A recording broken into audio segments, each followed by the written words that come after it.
शिवाय।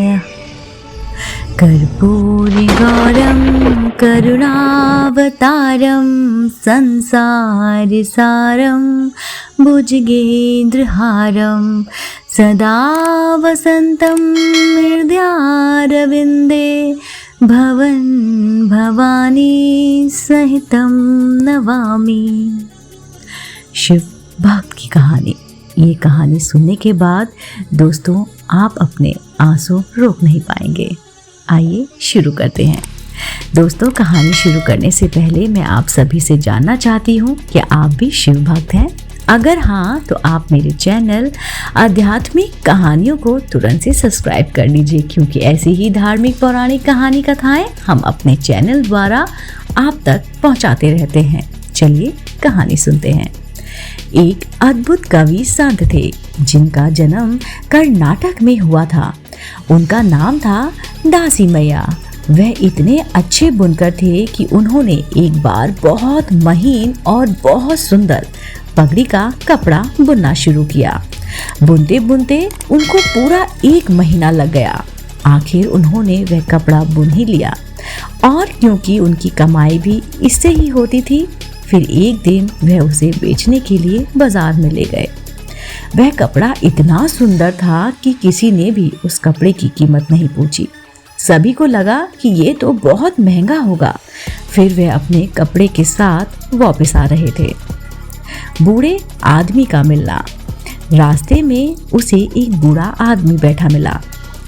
उसने दासी मैया की तरफ देखकर कहा, मैं कांप रहा हूँ, क्या तुम मुझे वह कपड़ा दे सकते हो? दयालु भाव होने के कारण दासी मैया ने वह कपड़ा वह बूढ़े आदमी को उड़ा दिया।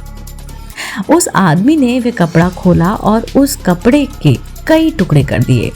एक टुकड़ा उसने अपने सिर पर बांध लिया, दूसरा अपने छाती पर, और 2 टुकड़े उसने अपने पैरों पर बांध लिए।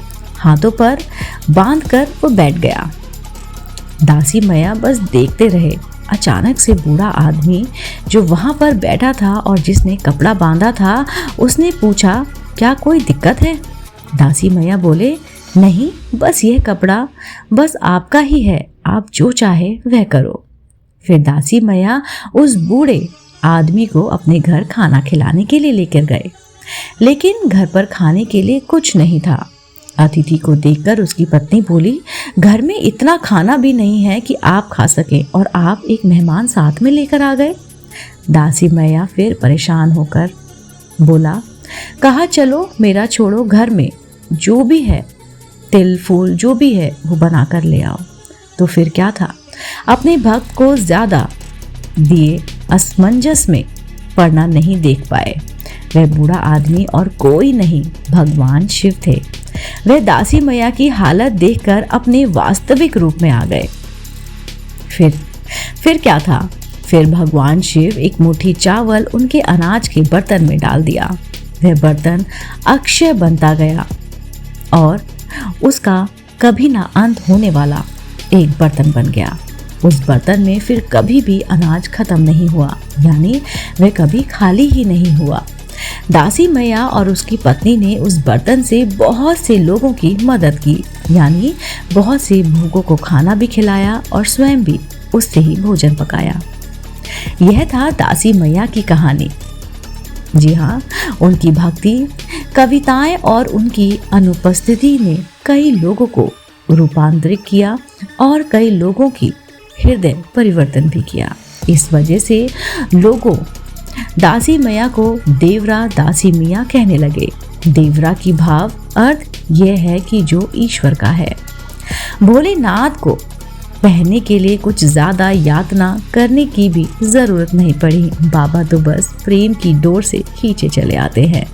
मन में बचे भाव को हृदय में प्रभु का नाम हो, सबको एक ही दृष्टि से देखा जाता है। यह सोचा जाता है कि शिव सबसे महान और दयालु हैं। दोस्तों, अगर आपको ये कहानी पसंद आई हो तो कमेंट करके मुझे ज़रूर बताइएगा कि आपको ये कहानी कैसी लगी, और कमेंट में ओम नमः शिवाय लिखना ना भूलें। दोस्तों, उसको शेयर भी करें। मैं आपको मिलती हूँ जल्द ही एक नई रोचक कहानी के साथ आप देख रहे थे आपका अपना पसंदीदा YouTube चैनल आध्यात्मिक कहानियाँ। दोस्तों, जाते जाते एक बार कहिए हर हर महादेव।